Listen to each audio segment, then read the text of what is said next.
All Oh, right, we are live. yeah. Someone seems to have a bad echo. I'm not sure what's going on.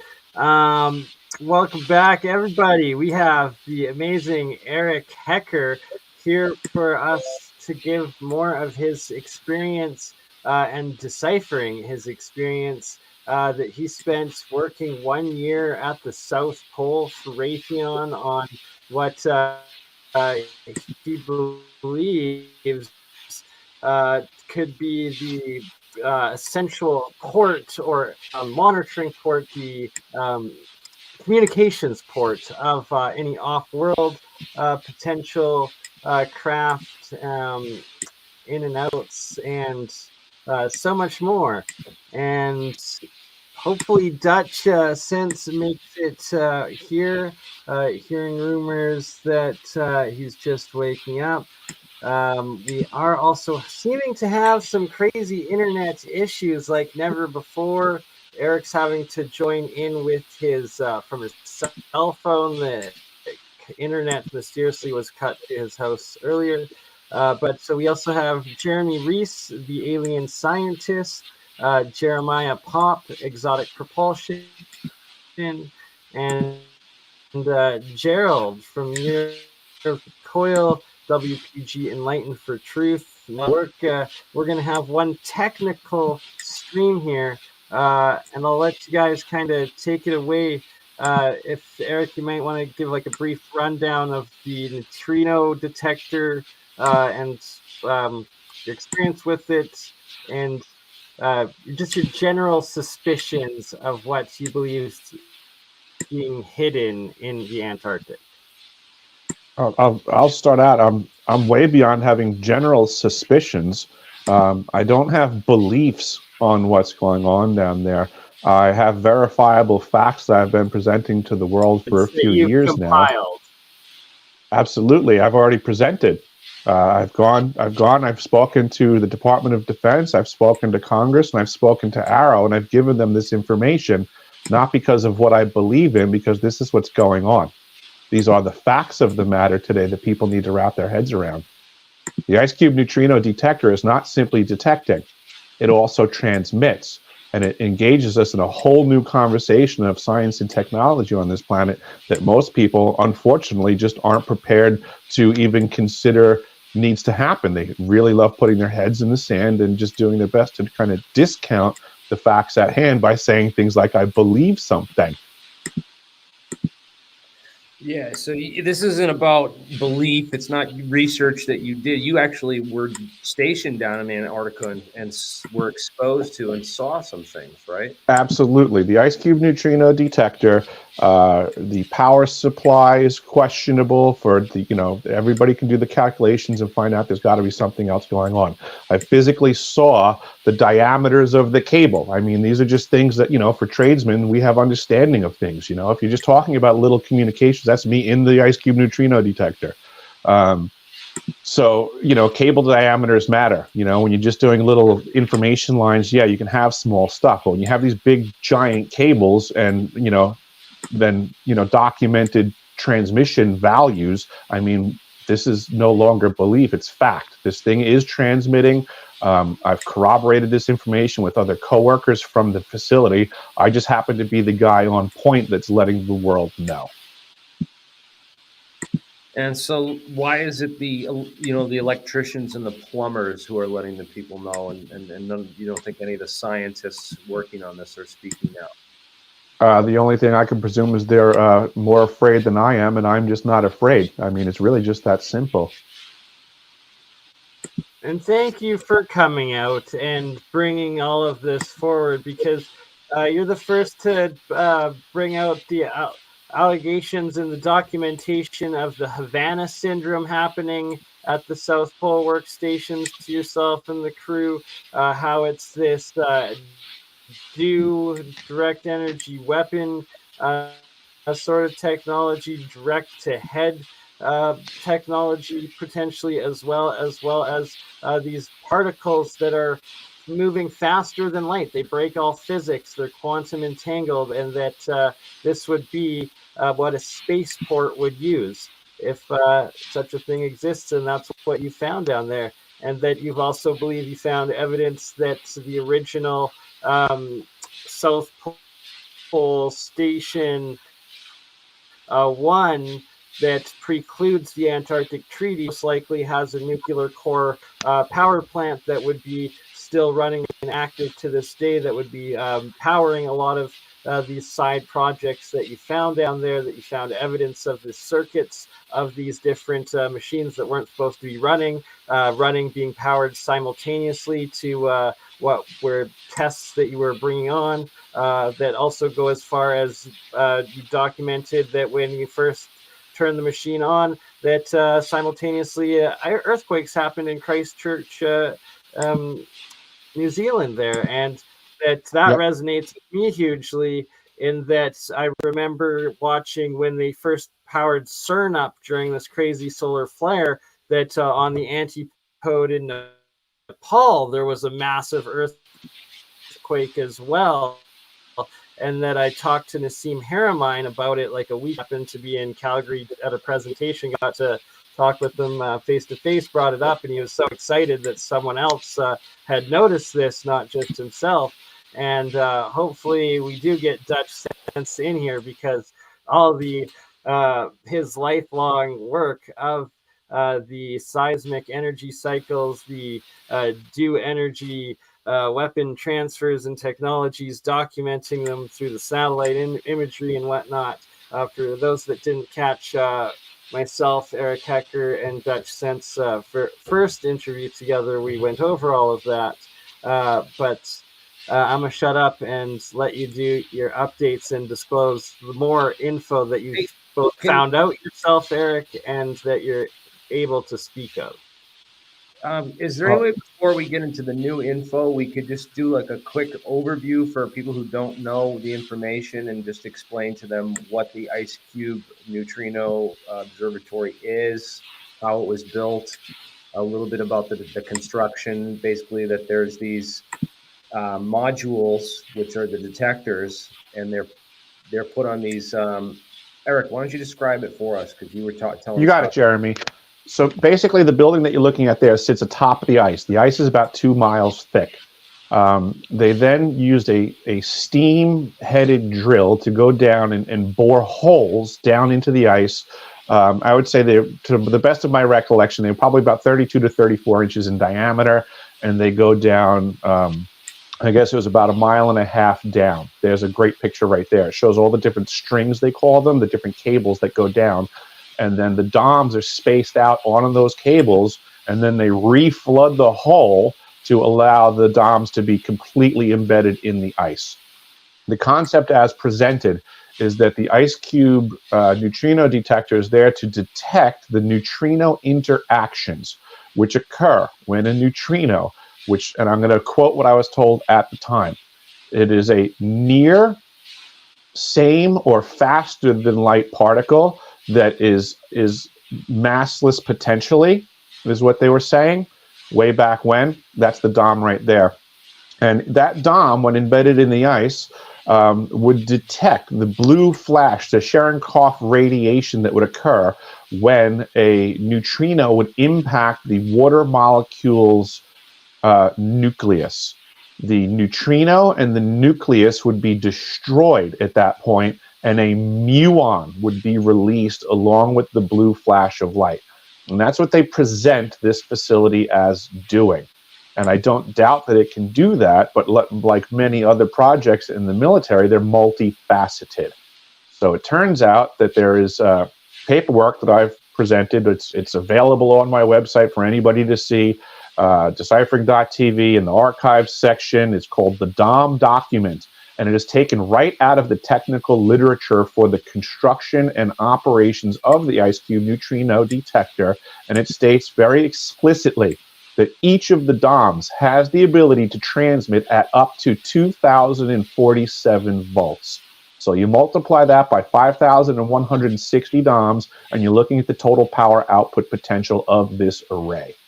So it sounds to me a lot like these things being capable of transmitting such a high potential, you end up getting a lot of phase interaction from the scalar transmission. And if we go, dare reference Tom Bearden, he talks a heck of a lot about what happens when you cross two moving electric fields with a very high volts per meter, and you get these sort of phase coherent zones, and energy can build up, and you could also send this stuff straight through the Earth too. So you could effectively accidentally target an area like, say, Christchurch, New Zealand here.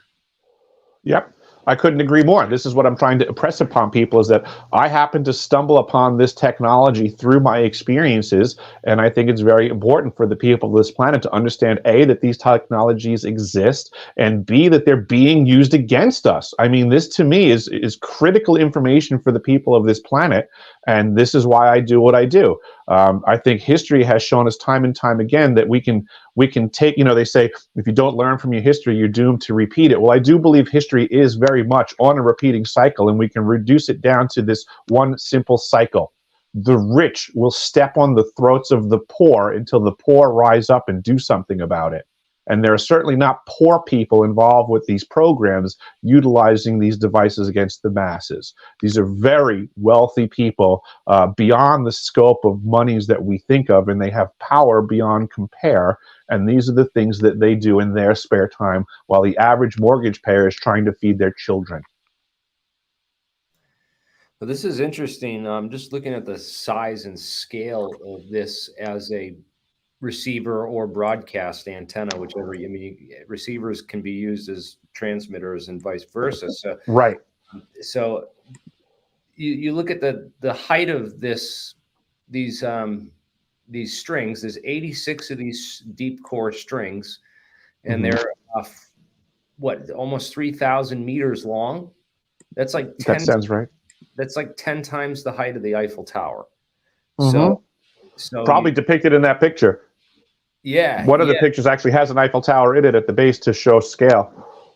Yeah. So the Eiffel Tower was like considered a marvel of, its engineering at the time with what it could transmit for radio signals and broadcast back in its day. This is bonkers how many of these things they hang on each of these strings. It's nuts, the scale of this.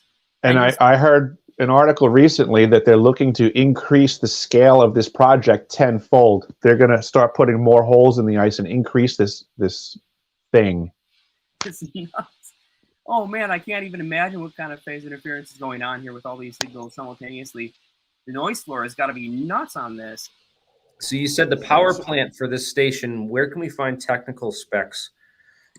Ooh, that's a great question. I would say that it's really a joke because, I mean, one of the pictures in the scroll is actually me in the generator room. There's a picture of me with 2 thumbs up in the generator module. I don't know if you guys pulled it off of Greer's thing, but it was in that representation that I did with him, and that was me in the generator room. These are just regular cat generators, which are certainly not that powerful. You mean Stephen Greer of Disclosure Project, the Dr. Yes, sir. So you did an interview with him a couple months ago, right? I interviewed with him. I guess it was maybe like a year or so ago. But more recently, I was in Washington D.C. for his I guess it was the Disclosure 2.0 event with the National Press Club, and then alongside that, I went and spoke to the, I guess you would call them the Department of Defense's arm. I think they were going by the Senate Intelligence Committee, as well as this new faction called AARO, AARO. And I had long conversations with them about everything that I knew and my experiences. And it went extremely well. I was told by the folks at AARO that they told me, you should pat yourself on your back for what you did. They said, just so that you know, the information that you have given us, we're taking extremely seriously. They said, everything that you said is getting put into the National Archives and is getting expedited to Congress.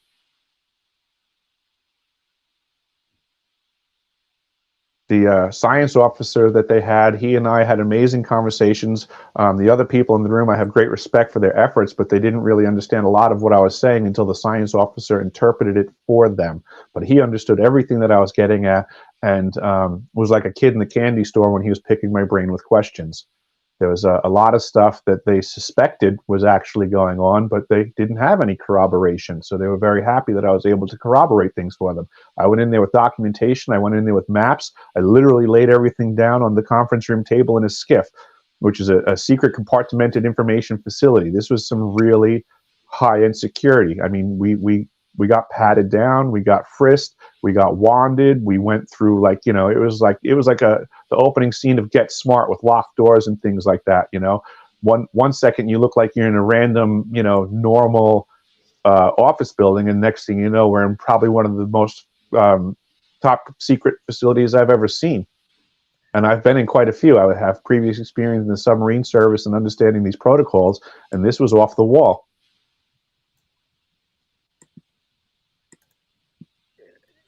So what's interesting is that you went down, testified with this information to AARO, and and you brought this out. So if you were lying and hoaxing and making this up, they could charge you with perjury, right, for giving that testimony. They absolutely. I could be in a lot of trouble if what I said was fraudulent. In fact, what you said, like Jeremy says there, not only would they charge you for perjury, they wouldn't even let you testify. You would be immediately locked up. I was just about to say, they probably wouldn't have let me out of that room. That was a gamble. I took a big risk going to Washington, D.C. They could have shot me in the head for all I knew. I had no idea how this was going to turn out. I was literally going to Washington, D.C. to testify against the government and its factions. And our prayers remain with you, vigilant forever, Eric, for your courage, bravery, and just straight up real manhood of, you know, working a year at the South Pole, experiencing what you did. You also now work up in Alaska. You've gone as far up as 76° north, I believe it is, too. Like I believe so. I've been as far north as Barrow, Alaska. Right, so like you live in both extremes, and stepping up to the plate of exposing these like international potential like war crimes and hidden technology, suppressed technologies, and just potential evil shit, as well as off-world potential stuff, reality that's going on, and this technological break that has allowed it, and that filling us. What the goal of today is trying to fill the gap of the understanding of that technology, of this equipment you've experienced, you've worked on firsthand, and the technicalities of what Jeremy and Jeremiah here and Gerald know. Yeah, I wanted to ask some questions about how the DOMs are configured in terms of, you know, when they're transmitting. Are they sequentially fired? Do they try to individuate them in groups so that the signal clarity is a lot higher and they're not, you know, interfering with each other? I wouldn't know the answer to that question, but I would suggest that just what I know of phased array systems in general, all of the above is available to them. Because here's the thing about phase conjugation and a phased array. Obviously, the destruction that happened in Christchurch, New Zealand, was pretty incredible. And as far as how this Antarctic station, or how this South Pole station ended up creating this accidental earthquake, would have all had to do with the firing order of these waves. See, if they say fire them from right to left, it's going to pretty much just create a wave that shoots straight off one side and will exit out into the atmosphere and not cause any problems. If they fire them all sequentially from top to the bottom, it's going to create a beam of interference that will go straight through the Earth, down to the core and right out the other side as it deviates. So it seems like it must be the way that they were sequencing the transmission, and it happened to end up, you know, right here in Christchurch. Mm-hmm. I would agree with you. I mean, that's my understanding of how phased array transmitters can function. I just don't want to overstep my experiences that I was never given that level of clarification on this specific device. Yeah, this sounds interesting, but how do you tune it to, like, Sir, I have so many questions about the science of I can explain Well, how you tune it and what did happen, I will communicate on that one. It's just like when you build a brand new gun. At some point, you aim at the bullseye, you pull the trigger, and you see how close to the bullseye you are. And that's what was communicated to me. Was they were literally just firing it up to fire it up, and they were aiming for something which I was told apparently wasn't Christchurch. So that's how you tune it up: is you turn it on and you pull the trigger. And that's what they did twice and accidentally hit Christchurch. I'll get back to that in just a moment. So I have this thing up. You mentioned about getting patted down and searched for surveillance equipment before going into the skiff. Yep. Well, it turns out the CIA has a program they're working on to get around that that particular problem of being searched and having your surveillance equipment confiscated prior to going into a skiff. So they're working on a way to weave tiny cameras into the threads of clothing in a project aptly titled Smart E-Pants. So, man, go check that out. That's the name of the project. It's a CIA project, Smart E-Pants, and they're working on a way around that, so they can even get cameras inside of skiffs. Well, I will just say that in the grand, it's funny that you're saying this. I'm not going to mention which one of the two facilities, so I'll just keep both of them guessing. But let's just say that there was a breach of protocols and the security of their perimeter that they goofed on. So let me just show this real quick. So this is going to give a basic idea about a phased array. And if we take a quick look here, here's a concept of a controller. So you have these phase shifters, and if you fire these in a certain phase, you'll get the combined wavefront. So this is what we're calling that phase coherence or phase conjugation zone. And this will allow you to steer where this beam ends up. So especially in the case of these using scalar potentials instead of, say, a normal EM radio transmission that would get completely eaten up inside the ice, this could be steered to any point on the globe, realistically. And the only thing that matters is the attenuation or how much the signal is lost. Wow. Really phased array. That's why there's so many of them. And in a phased array, it can be weaponized and turned into a weapon.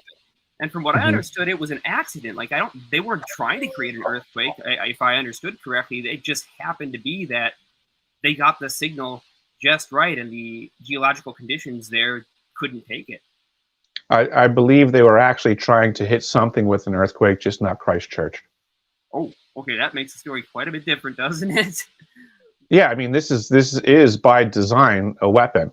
It is blatantly a weapon. They were testing its weaponized capacity when they misfired, is all. Well, the problem with applying normal physics to that diagram that Jeremiah just showed us is that that's just assuming you have a medium with a constant density. A constant coefficient of wave transfer and energy transfer. Right. But I'm going to say ocean and geological structure, we don't have that. We have all kinds of varying densities and materials. So if you try to aim it with that, it might get diverted and go different places. If you're gonna try to engage this conversation exclusively with the standard model of physics, you're going to have great difficulty absorbing the direction that we're going, because this is all beyond standard model physics. Man, where's Touch Sense when you need him, man? He's got a whole bunch of videos talking about all this kind of stuff, Yeah, I mean, the standard model of physics is just our current understanding. It's not the limits of actual reality. So if there are folks that have a greater understanding of physics that exceeds the standard model, well, then they're operating from a privileged position, and we're in the dark.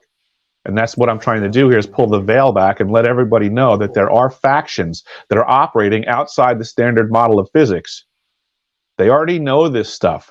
Academia gets information disseminated to it at a snail's pace compared to the projects and the financiers that are paying for it. You think the billionaires that are investing in this stuff don't get their intel returned to them immediately? You think that they're going to disseminate that information before they make decades worth of profits off of it? Correct me if I'm wrong, but this not a form of high-end interferometry? Absolutely That's exactly is. what it is. That's exactly what it is. And so here's one thing that people might have misunderstood. If you try to transmit electromagnetic waves like HARP here, HARP uses a well-known technique of phased array antenna structures that's been around since Tesla's time, and he figured this out. So these will aim upwards and they'll reflect off the ground, and they can point the beam coherence angle pretty much anywhere within about 160-degree range, and multiple stations at different locations around the globe can actually synchronize together if they bounce off the ionosphere using the same technique the ham radio guys use to transmit signals over huge distances. But the difference with what we're talking about using the DOMs here is that these are not using radio waves. These are using pulsed electric potentials. And I've verified that they will pass straight through a Faraday cage. And the faster the rate of change, or the faster the impulse rise time, it'll cut right through layers of copper, steel, anything that gets in the way. And it won't necessarily go through uninhibited, just like Jeremy said. The difference in the material density will cause divergence. It'll act exactly like sending a beam of light through a prism. Depending on the wavelength, it's going to bend a little differently. And here, the wavelengths of what they call the phase velocity, which is different than the group velocity. The phase velocity will act like a different color of light.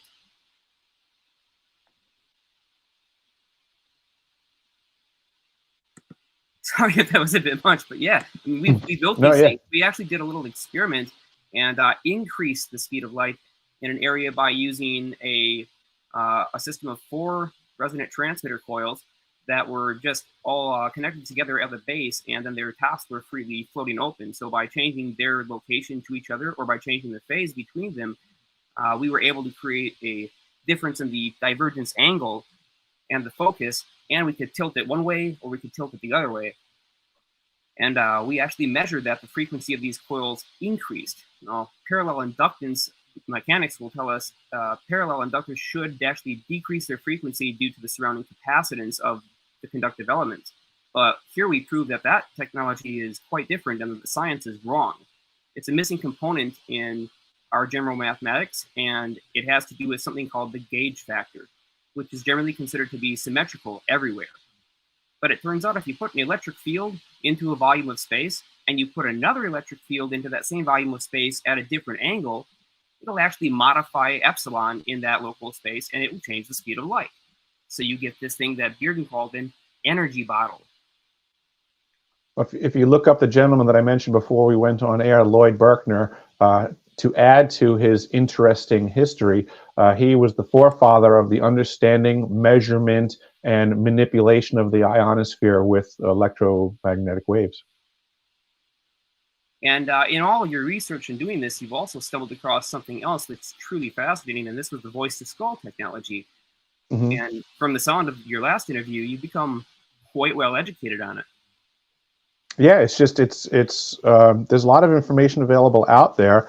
There are patents on it. There are people suffering from it. The Department of Defense has issued protocols for their personnel to report what they're referring to as Havana syndrome symptoms. And this stuff is very real. It's straight out of, like, science fiction novels and stuff, and it sounds horrible. But this is the state of the world that we are in right now, that there are many factions at war with each other that have this technology, and they are certainly trying to manipulate the thought processes of the masses. And the way that this basically works is that they have the ability to insert into an individual's head in mass, meaning they can do this simultaneously to many individuals at once. And with that access, they can just start saying whatever they want in that individual's own voice. And people need to realize that this technology exists, and they need to consider how powerful the weapon this is. Imagine, anybody in this conversation right now, imagine you had this power at your disposal, what you could accomplish. Could basically start building and doing some tests. Yeah. Project Bluebeam. But as Eric showed, Project Greenbeam, in fact, from South Project Godbeam. Right. If I'm not mistaken, Jeremy, you do tile work as a professional. I did for a long time. Yeah, it was okay. track. Now imagine if you had this technology at your disposal, wouldn't it be a lot easier for you to bring in tile clients and jobs if every single night they went to bed and you just started pumping into their head, Jeremy does the best tile work. Jeremy does the, wouldn't your phone be ringing off the hook with clientele? I don't know about that. I mean, I'd have to beam into all my competitors' heads that, you know, like some bad information or something too. Either way, but I'm just saying, like, you know, playing devil's advocate here, if you had this technology available, think of what you could accomplish. And I'm just suggesting this is already going on right now. Oh, absolutely. Here in 2020, after the whole Havana syndrome thing came out, somebody actually released a patent on how to automatically identify who might be targeted by using remote sensing systems. And they give the full diagrams of exactly how they propose that this should be built and can work. Yeah, there are corporations. There are articles on the internet as we speak about corporations discussing that they're going to get started on research and development on the ability to pump commercials into your brain while you're sleeping. Which is totally sick. All that being said, I have a question then. If you could match their frequency and send it back on that same sort of amplitude, could you not cancel out what they're doing to you? You could actually invade if you look at all of this stuff big picture. There's no firewall to the mind, and there's also no firewall to this connection. So this is where I express to people when people say, what can we do about this? I say, know thyself. You have to learn which one of those voices in your head is not you, and control it. And that's your access point. Yeah, absolutely. Showing you exactly that right here. You know, does the participant feel angry? If yes, then you correct it by this factor. If not, then you correct it by this factor. And then there are different ways to actually channel and control this. So you can get a live feedback system. And with today's cell phone technology, basically having everything built into it, even the ability to pick up at a distance things like your heart rate, your breathing patterns, because the microphones are always on and they're listening for all that. It's very easy for them to tell whether or not you're getting excited and you're being stimulated. So here, this is definitely a patent that people should take a look at. I'm going to go ahead and copy that patent number and pop it into the chat for everybody if they want to read this, because here all the methods that are used are outlined pretty clearly here.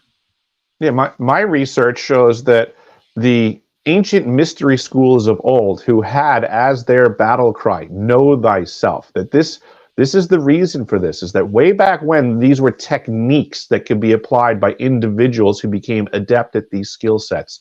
But now contemporarily, we've taken these techniques and turned them into technologies. So it just means that know thyself has become exponentially more important as nobody is considering why. Actually, I put it in the private chat because I am apparently not logged in here to post this in the public chat. So if anybody just wants to copy that number and pop it out there for people, then they can go do their research. So you just type this in and then you put the word patent after it. Google will pull it up and it will show you other relevant information as well. So there was a whole sub-project of MK Ultra called MK Ultra Project 6, Subproject 68. If you look into MK Ultra Subproject 68, the CIA mind control research did a lot of work on electronics and signals and the effect of signals on human beings and other biological entities. So I don't think it stopped or ended there. I think especially with the amount of research that they do. So it's of course not that this is still going on, right? A lot of ways. So that this is the whole thing that Camp Hero. If people have heard of Camp Hero out on Long Island. This was Montauk. This is, in the movie Stranger Things, when they go out on the end of the island and there's that facility where they do all the weird government and military research that the kids are from and everything. This was based on Camp Hero out on Montauk, where they did a lot of these, experiments for the military and stuff. So, look into that if you guys haven't already. So, Yeah, you can look up. You can go Google right now the Montauk Lighthouse, and you'll see the lighthouse, and then you'll see a military building right next to it in the same picture that no one discusses. That's the same height, basically, as the lighthouse. It's basically a giant. Think of it as a giant periscope. You have Brookhaven National Laboratories, you have Shoreham Nuclear Power Plant, and you have Wardenclyffe, which was Tesla's facility, which would be due west of Montauk Point. I would suggest that that's the starting point, the breach of a gun, and that Montauk Point, the lighthouse, that building that anybody can pull up and see, it's like a periscope. There's a giant linear accelerator underground, and when it gets to that building at Montauk Point, it changes 90 degrees twice and can be swept across the surface of the Earth. There's actually a very important reason, too, for that location. Why Tesla put Wardenclyffe there was because it gave him a direct access point to the atmosphere. And it was really the perfect spot. So I'm sure they wanted to locate it there at Camp Hero because it was also completely ideal for doing the same thing that he was doing. It's just that they were using high-frequency pulse Pystron radars, and they had a system of ampletrons, which are basically vacuum tubes that are like the size of a water heater. Like they're huge. And they had several of these things inside the facility with 4 million watts of power being pumped in just to run the damn transmitter. Just as a side note of interestingness, George Washington's first act of the president as president of the United States was to go out to Montauk Point and commission a lighthouse. Oh, that's funny. Really? Yep. You want to talk about JFK's last meeting that he never made it to as well? Absolutely, yeah. This is what I was just talking about, Lloyd Berkner and the ionospheric measurements and understandings. So there's a character by the name of Lloyd Berkner who went down to Antarctica with Admiral Byrd on his first mission, or all of the missions, maybe. It's just I'm slipping right now. But Berkner was part of Byrd's expedition, and on the day that Kennedy got shot, Kennedy was on his way to go speak to Lloyd Berkner, and they were supposed to be divulging some of the biggest, newest, greatest secrets in the history of the world. The speech that the president wrote that day, which most presidential speeches are available to the public, that one's missing.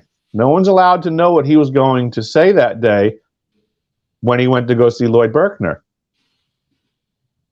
The building that Kennedy was shot in was owned by Byrd's cousin, also by the name of Byrd, who had funded all of the Antarctic expeditions. This gets as shady can get. Everybody thinks that they know what happened to Kennedy and why he got shot, but it's a lot more complex than what people have considered because there's been so many smokescreen operations and stories constructed to get people off of the trail of what's really going on. Yeah, well, also David Harold Byrd, who is, the nephew of Admiral Byrd, right? David Harold Byrd is one of the founders who set up the Civil Air Patrol. Now, excellent.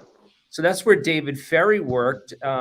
He's the one who introduced Oswald to the CIA and through the Civil Air Patrol to the CIA.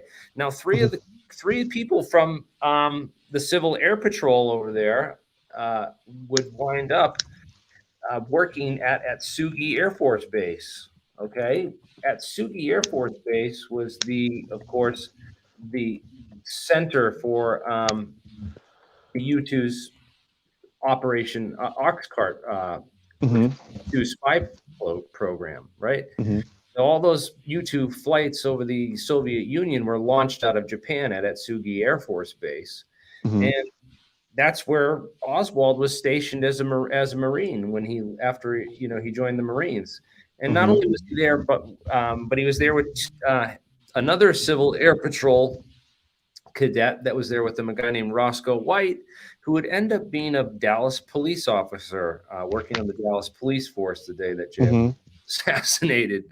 So there's tons of interesting CIA connections to the Dallas police force that people have pointed out. Where a number of officers completely missing for the day, like doing weird, who knows what on the day of the assassination, and possibly killing Tippit and framing Oswald for the murder of J.D. Tippit.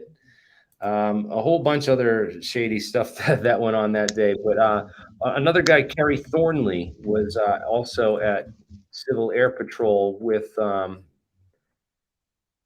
with Oswald back at the time, and he would later go to Atsugi after Oswald and Roscoe White left there. So he would be moved in and stationed there, and then Kerry Thornley's testimony was later used by the Warren Commission to establish that Oswald was a communist, had communist sympathies.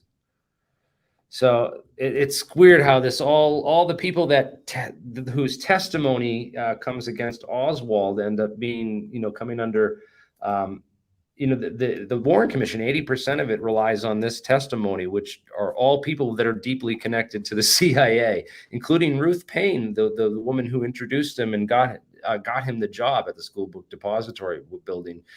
She looks to be a sort of go-between for or handler for Byrd in the CIA. She went out to meet with her sister in Virginia in September of 1963. Her sister turns out to Sylvia Hyde Hope turns out to be a CIA agent. And then on the way back from meeting with her sister in Virginia is when she goes and stops in New Orleans and picks up Marina Oswald and brings them back to Dallas to come live with them and gives them a home and gives them a job, gets Oswald the job.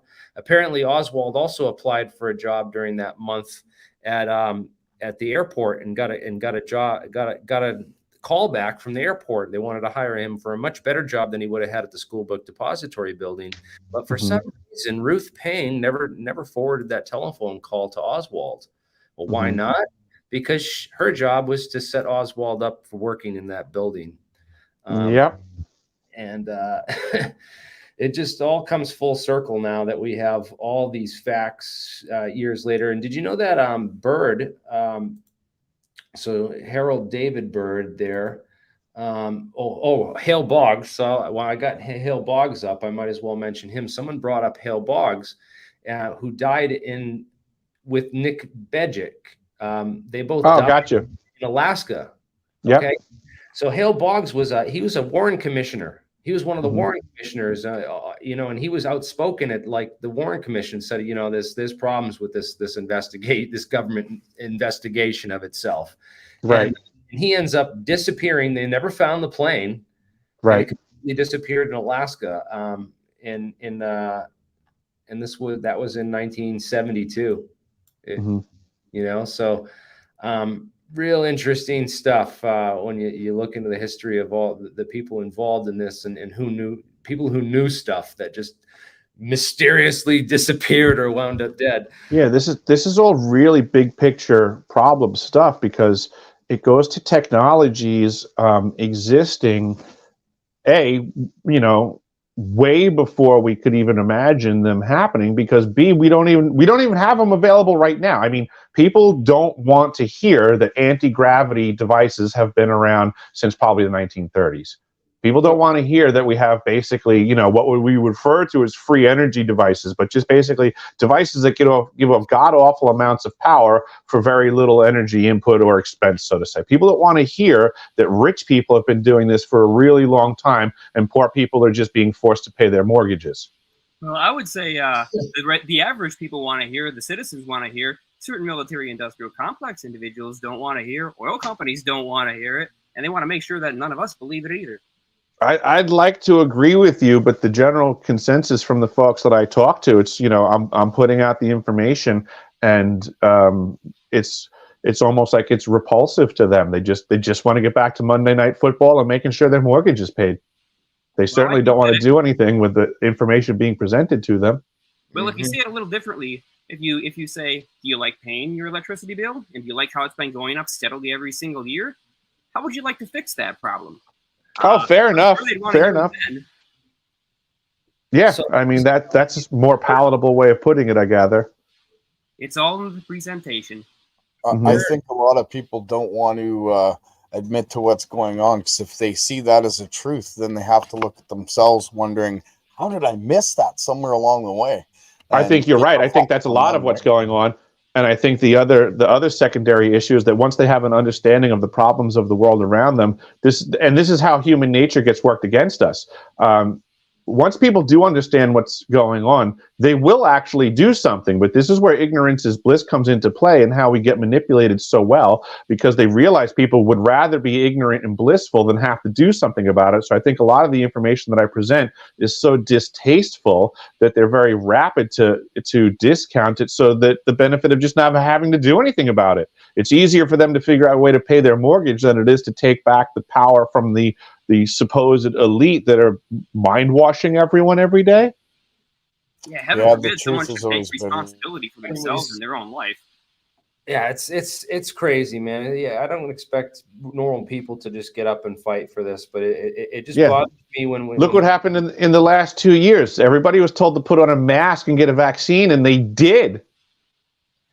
That's insanity. That was massive damages, like more times out of not, or at least had a higher chance of coming down with the actual infection than had they not taken it. It was just it was fascist experimental virology, really. Well, there Hey, is can you guys see me on video right now?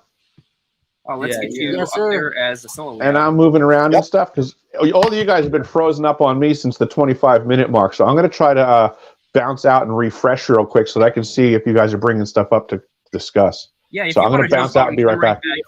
Yeah, bring you right back in, and I'll fix it. I'm going to do that. I'll be right back. Reload, Eric. You got it. Now, Eric was talking about the possibility that these technologies were discovered a while back.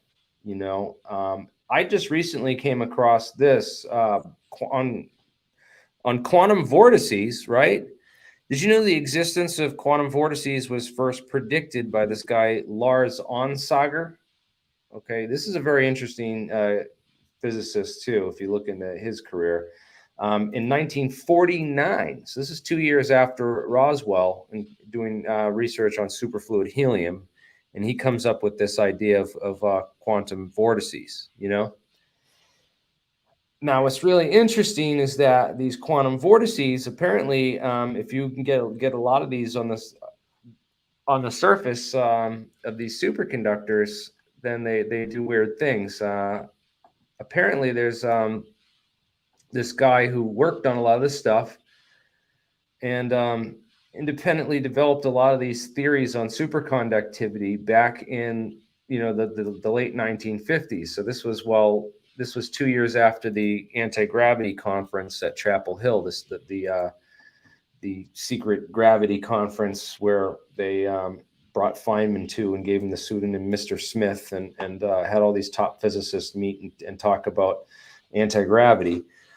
So a year later, they come up with this transformation. Now, all the new superconductive models and a lot of the new theory that's come out are actually recycling this old theory that was kind of very little known and swept under the rug, I guess, back in the 50s. So once again, you have technology that's withheld from the public sphere because it's being studied by,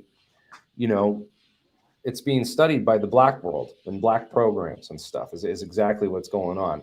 So the ideas of Onsager were further developed by Richard Feynman in 55, right? So this is 55 to 57. This is the time period when Richard Feynman's working for, he's going to the alibi room from Cornell. He just started at Cornell University and as a teacher, and he's involved back and forth with these private aerospace firms and these people that are working on anti-gravity secretly. So you get into this stuff about these superconductors, and you find out, well, quantum vortices are observed experimentally in these type 2 superconductors. They're called the Abrakovsov vortex. And as well as in photon fields. So you can find these optical vortices, and we talked about these before, the flying magnetic donut pulses and what are called spatiotemporal optical vortices. Lots of classified work has been done into both of those things, and the ability of certain types of metamaterials to produce flying magnetic donut pulses, which could be used for propulsion even. And also, here we have it, exciton, polariton, superfluids. Ooh, superfluids. Yeah, so here we have all this stuff. It's kind of opened up some windows into the past with me, as far as what were they looking into, and what's been sort of classified for all these That's years. something that's also it's new to my understanding, but apparently part of my South Pole experience that I wasn't even aware of at the time. So this is why I call myself deciphering my experience, because there's a lot of stuff. So that lighthouse picture right there, just to the due east side of that lighthouse, there's a large white building. If you pull up other images of the Montauk Lighthouse, they totally just cropped that picture to not show you the building that's to the left of that lighthouse. There's a large white rectangular building next to the white. There you go. See that white building that stands further east on Long Island than the lighthouse? I wish I could get a high-def picture of it. That's a military facility. People don't know about this stuff. Nope. And I bet it's got a whole lot of underground in it. Exactly. That's the discharge side of a particle accelerator from Brookhaven National Labs. Think of that as a periscope. Underground, it gets to the bottom of the building, and then it goes up 90 degrees, and then before it hits out the top, it inverts 90 degrees again, and then you'll see the windows have about a 270-degree swath. You're looking at the barrel of a particle accelerator. What do? They blast ships with particles? I mean, what are they doing with this thing, man? Exactly. These are the questions that we need to answer. But back to superfluids in the South Pole Station. So part of the science down there is they have helium, chilled, 500,000 gallons of helium stored at 4 degrees Kelvin. And we're told that they're using it on the South Pole telescope along the focal plane. They apply it, and then they reduce the temperature down to 0.25 degrees Kelvin, which is 1/4 of a degree above absolute freezing. This is what I was told when I was there. These are the systems that I worked on directly. And it wasn't until I left there many years later that I learned the term superfluid. And that, again, that these things operate beyond our current understanding of physics, and that superfluids, along with high-powered energy systems, can make what are called chemical lasers. So, interestingly enough, when I went and testified in Washington, D.C. on June 12th, my birthday followed on June 18th. The United States Antarctic Program has a website where they can put on anything that they want. Immediately after my testimony of June 12th, where I told the world about a green laser beam that comes out of the South Pole Station, on June 18th, my birthday, they posted, in fact, a picture of the green laser beam coming out of the facility at South Pole Station. So I'm just going to say that I still have friends in the program that are doing their very best to support my statements. And that was a birthday present to me. So chemical lasers and superfluid lasers are a really weird thing. The way that they operate is quite different. And one of the beautiful things about them is that they don't require a huge external power input to run them. In fact, all the energy that's needed to produce the beam actually comes from direct photonic output from chemical interactions. So there are singlet oxygen lasers, which are really common. That's what were used on most of the Boeing missile defense laser systems.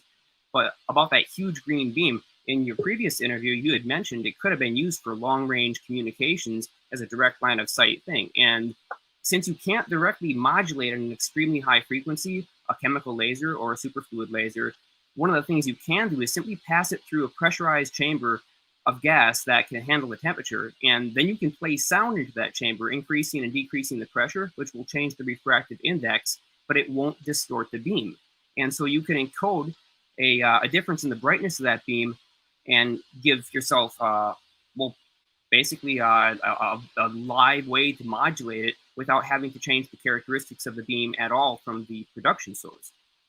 So it's actually really easy to do. It's the same way that those old, spy laser bounce-off window things work. The window would vibrate. It would make the beam, it would compress or expand the wavelength just a tiny little bit, and that was enough for it to be picked up by a photo detector at the other side.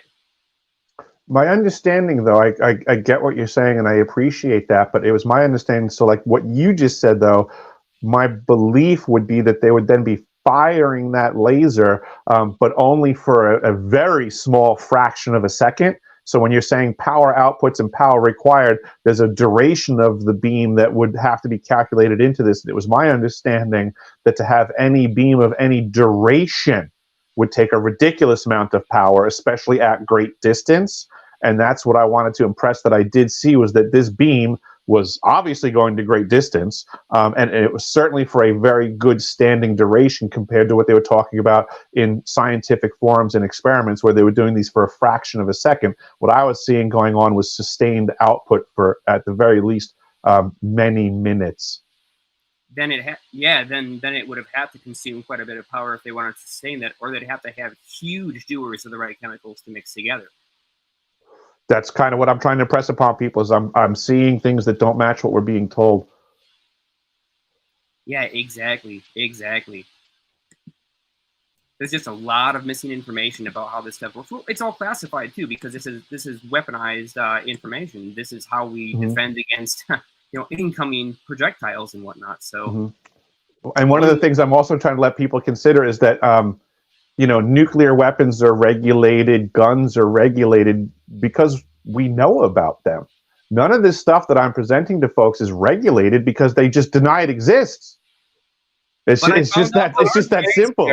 They regulate the materials. That's what keeps it quiet. I tried to get my hands on the right stuff to make a chemical laser, and it's absolutely not available because all the materials are regulated. Even though it's completely legal to build one, or to even buy or sell one, you just simply can't get your hands on the parts. You can't go down to the feed mill anymore and buy copious amounts of fertilizer. Yeah, no kidding. It's special order stuff now. Remember, and it'll get the feds at your door. And we're all a bunch of nutters and crackpot, pseudoscientists here on this channel. I mean, come on, it's called the Alien Scientist. So what did you expect, people? So, Jeremy, you're admitting you're an alien? He's a scientist of things that might actually. No, good point to bring up. And I just sent the link back. I've got to Mike from Alien Artifacts, who's going to join in quickly. I just found him on TikTok the other day. He's got over 400 of these Mexican artifacts that are these elongated skull carvings with like DNA stuff in them. Lots of them are phosphorescent. He's trying to find labs to actually get them tested. The supposed one place that it would actually touch them came back with over 10,000 years old, with some of like the resins and stuff, but most of the mainstream won't touch them. And I've covered these artifacts before. I first was made aware of them 2012 with Nassim Haramein and Klaus Donna came out with a bunch of them, where they depict these flying UFO disk craft, the planet systems, and these elongated skull folks, all sorts of different stuff. But he has over a whole bunch of them in his own possession. He spent good money on them, and he's going to demonstrate the black lights about them, and he's willing to send samples. Jeremiah, if you guys have access to a lab that can carbon date or get age dating, it would be huge. I believe that would probably be Michael Perrone who would have access to that.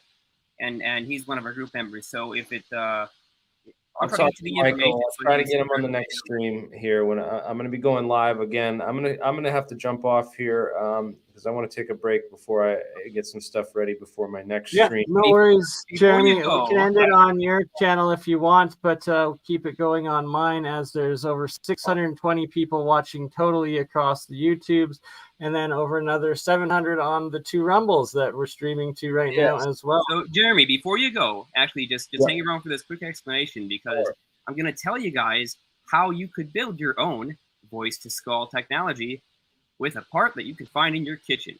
And I won't give all the details, but this is a very simple thing. So this is just how do you actually modulate the signal. And I'll pull this up real quick. Boy, get ready.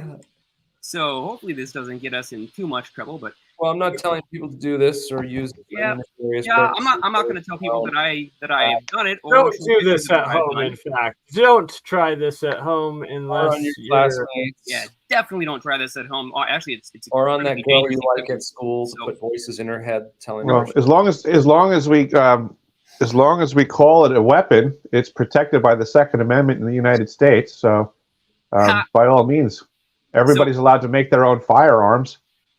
This is actually a really simple thing to do. What we're looking at here is something called the cavity magnetron, and this is what they look like. You'll find these inside of your microwave oven in your kitchen, and you can see that there's these two magnets here. And so the way these things work is there's a high voltage placed into these two terminals, along with a isolated high current that heats the cathode.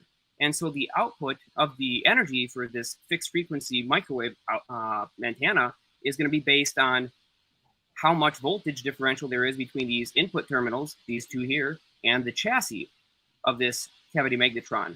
So those two ceramic magnets are of a fixed flux, and so the frequency of this device is always the same. That controls the curvature of the electron rotation, and this, what do they call it? The wiggling effect. Works just like a synchrotron laser. But in order to turn this into a V to K, how to put audio into this, all you've got to do is, because these are ceramic magnets and they're not conductive, they won't short anything out with eddy currents, so you wrap a number of turns of thick copper coil wire around these two magnets on the top and bottom.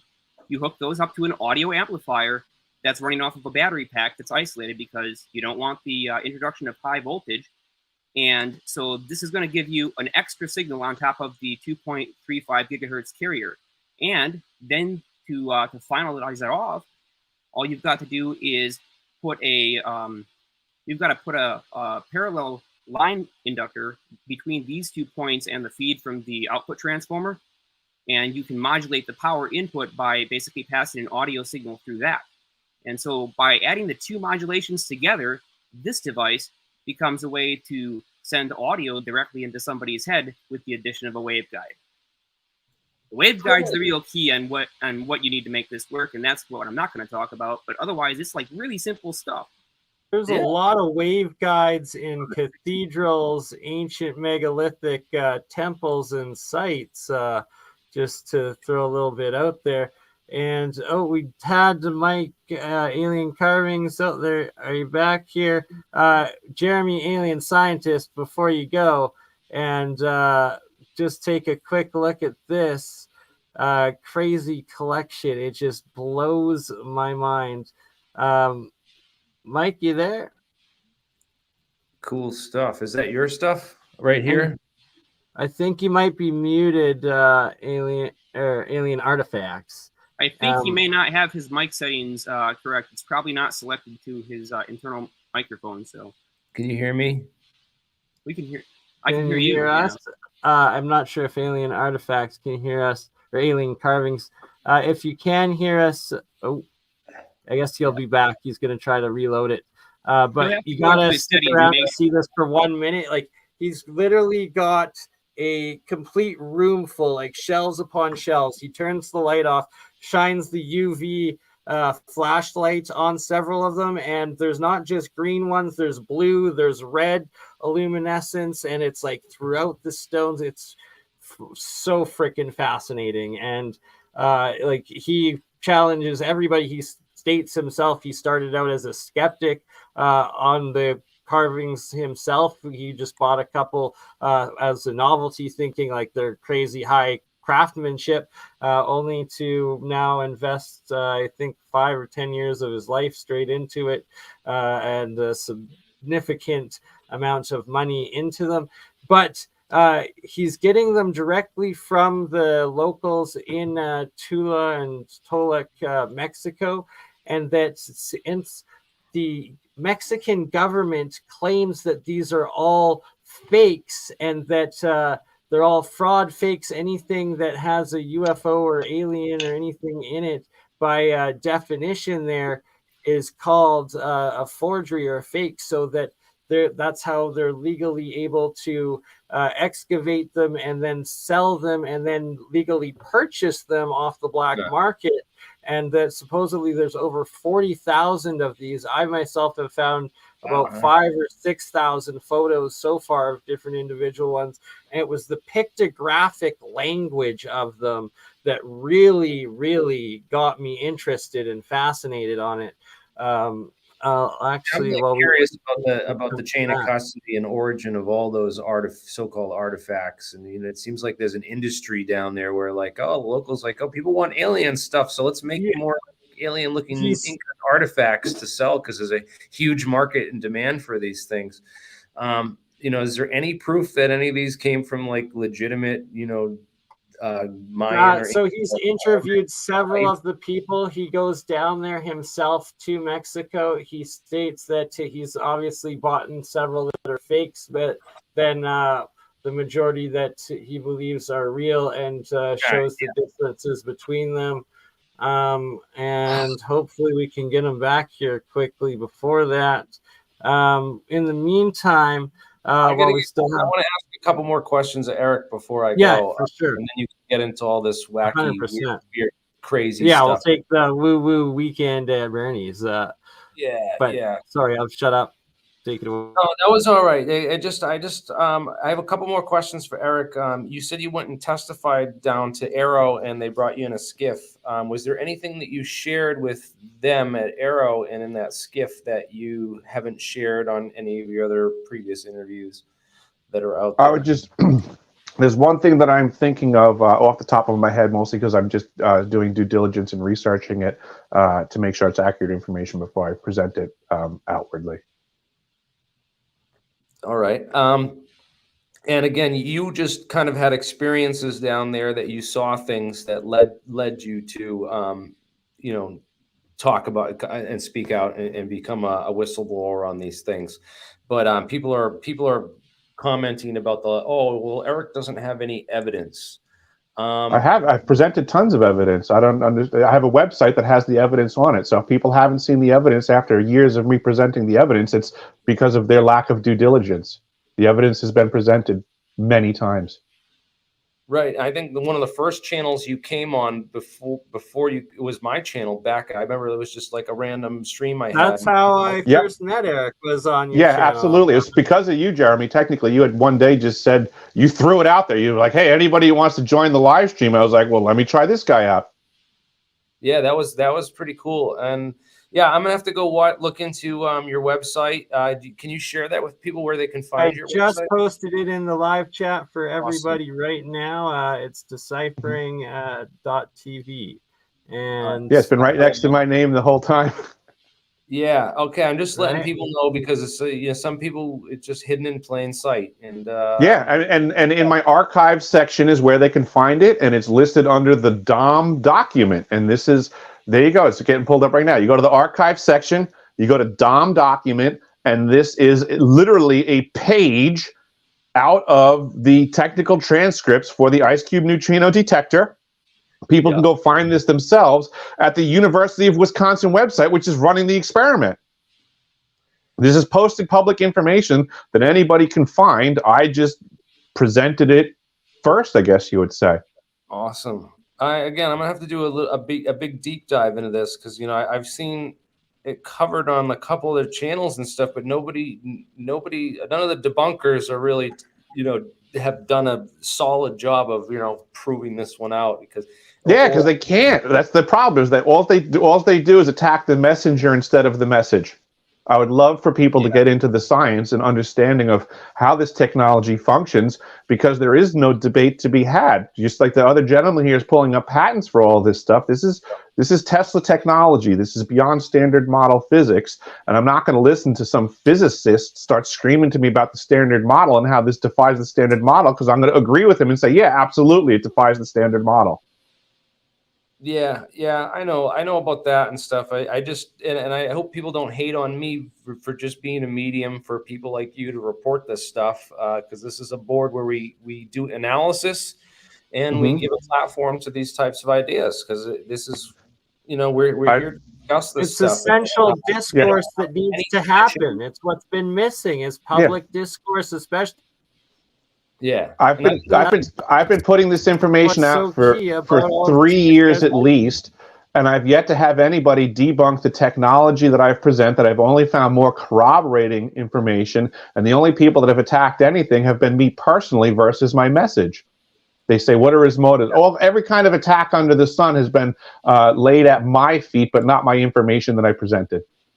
Well, that's a good sign.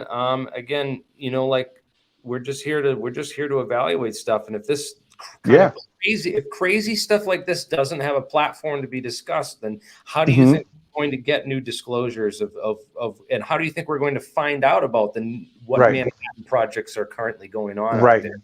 At the event that I did with Greer in Washington, D.C., the gentleman that spoke right before me was a physicist, and he was discussing all of the functions and forms of scalar, interferometry, all of this stuff. He was basically laying down what people need to understand about this new level of technology. I equate it to, imagine the day before Nikola Tesla handed the world AC electricity, what people's understanding of the world was. And then all of a sudden, the next day, Tesla presents AC electricity. Well, at that point, it's real. It functions. Nobody can really do anything to discount Nikola Tesla's message, but that doesn't mean that they all instantly understood it. So that's where we are right now, is that we've turned the page. We're in a new chapter. There's new technology that everybody needs to start understanding. But just because I put this information out there doesn't mean that they instantaneously understand it. So we need folks like you, these guys that are at the forefront of peculiar technologies, to start understand what I'm saying, I would suggest, and start disseminating it to the world in a way that they can understand it. Because in reality, it's not my job to do all of these things. Right. And it's not my job to look at every single crazy thing out there either. I get it. So I thank you for your time, and thanks everyone who's watching, and I hope we all Much at least love, learned Jeremy, alien scientist brother. This was absolutely epic. Do you want me to cut the stream on your channel here, and we'll keep going for a little bit? I guess Mike's having issues with his mic, but nope, I got it fixed. You got it fixed. Welcome. Okay. Yep. If you can quickly do a demo of the black light thing and give a quick explanation of where you've accumulated it, what you've got with it, and the aging of it all. As alien scientist, what better to study than alien artifacts? Possible alien. Yeah, it's pretty bizarre. It's daytime, so the UV is only going to be partial, but you'll see here. Whoa! It lights that's up cool. Real great. A lot of this stuff is inlaid very intricately with substances